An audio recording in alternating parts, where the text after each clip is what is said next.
మరి అదేవిధంగా ఈయనకి ఇన్ఛార్జ్ చేసిండ్రు ఎవరికి, మా ఎంపీ చెవెళ్ళ ఎంపీ రంజిత్ రెడ్డికి.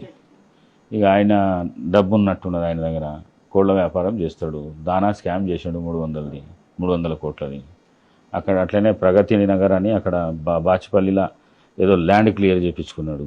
ఈ పైసలు తెచ్చి పెట్టి గెలిపిస్తామనుకుంటున్నాడు. కానీ ఆయన కూడా కొత్తగా గెలిచిండు. ఆయన మా ప్రాంతమైన కాదు.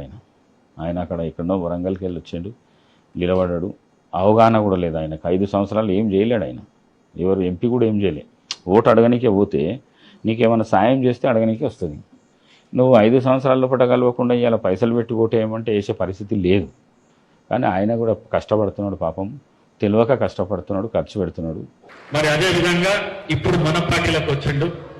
మన పార్టీ హైకమాండ్ రేవంత్ రెడ్డి గారు ఏం నిర్ణయం చేస్తే ఆ నిర్ణయానికి కట్టుబడి పనిచేస్తా అని మొన్న జరిగిన అన్ని మీటింగ్లతో చెప్పిండు. మరి నా మనసులో అయితే వారి గురించి ముందు కొద్దిగా బాధ ఉండే, కానీ ఆ బాధ రోజు ఈ రోజైతే మొత్తం తగ్గిపోయింది. మీకు కూడా ఏదైనా మనసులో ఉంటే బాధ మాత్రం తగ్గించుకోండి. నేనైతే నా మనస వాచ కర్మన నా తల్లిదండ్రుల మీద ఒట్టేసి, నా భార్య పిల్లల మీద ఒట్టేసి నేను రంజిత్ రెడ్డి అన్న విజయానికి కృషి చేస్తా అని చెప్పేసి మీ అందరి ముందు